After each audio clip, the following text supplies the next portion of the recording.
I want to talk with you a little about the readings that we've done thus far in class, which set a kind of groundwork for art criticism in the 20th century.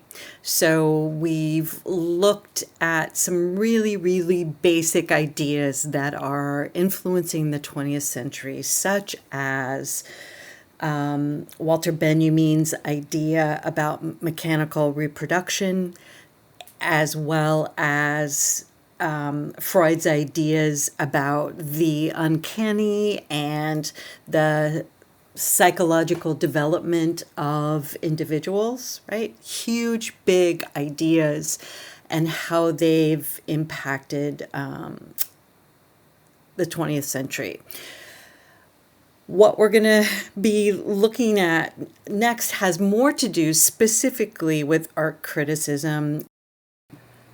The next few readings that we're going to be doing are specific then to art criticism and applying some of the theories that come from early modernism and move forward. So we're going to be reading Clement Greenberg, number one, and then Rosalind Krauss, number two, for really intensive investigation into what art is, what art should be, and kind of a reflection at the particular moment in which they were writing, which is both 30s, 40s, and 50s.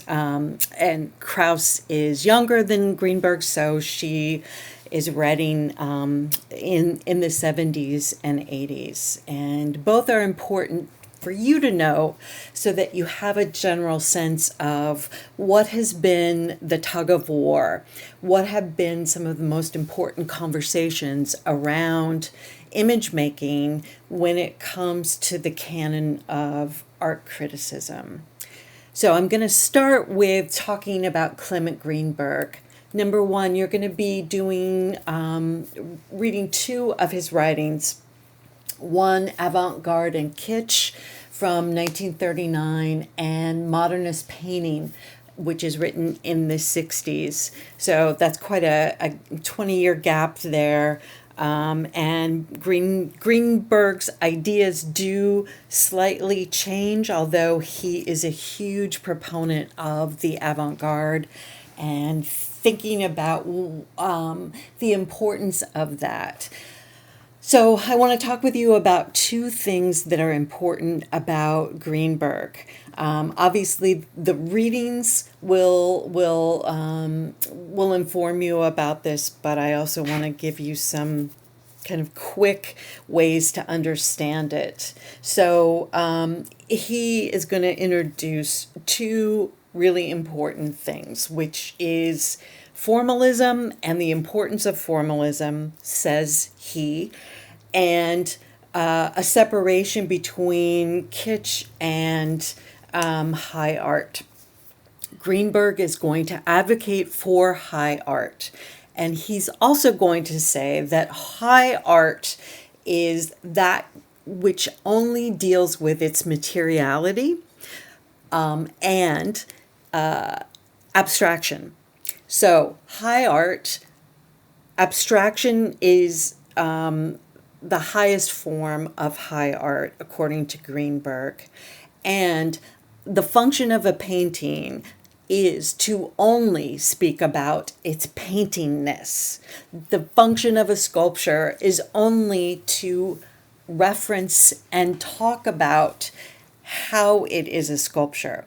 So in this idea, you get a sense of Greenberg's formalism has to do completely with form. He is not interested whatsoever in content of the story of the artist, the story of what this piece may suggest in relationship to anything other than formal issues about its materiality, period. So it's really crucial that you understand that part.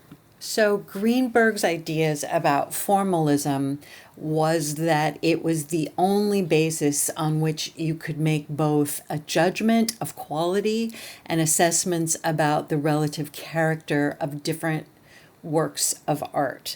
So this is why formalism is so important. And he's kind of playing on the history of philosophical ideas of aesthetics, going back to Plato and Kant.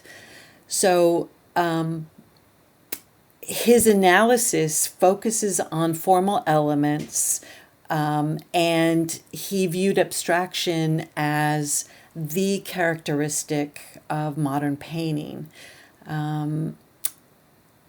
Again, the goal is, according to Greenberg, for all art is to pursue a process in which it's authentically talking about itself, talking about its material. So, one thing you'll read is that Greenberg's idea is basically that kitsch has to do with anything that isn't abstraction.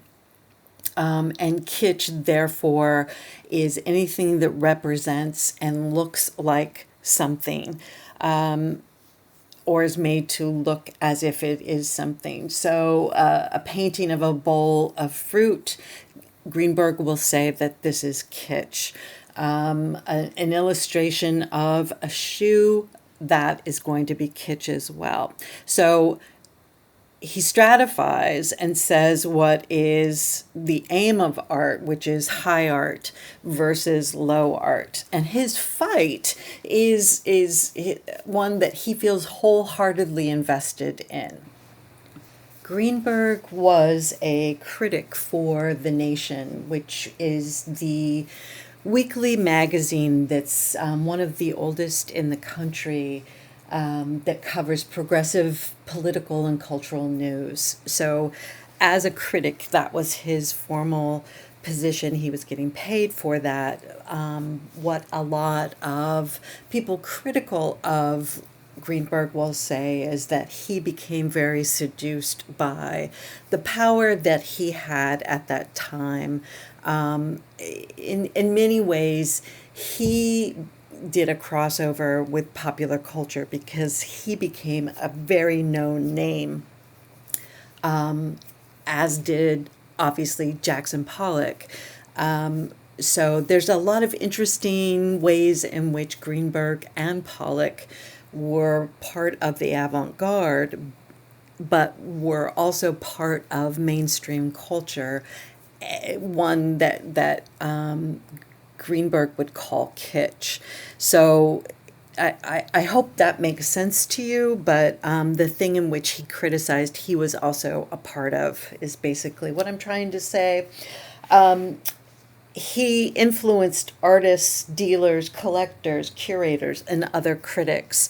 So during the 30s, 40s, 50s, and then on to the 60s, the way that artists at that time were recognized were through art criticism, having reviews of their work, and getting the support of art critics at important venues like The Nation or the New York Times.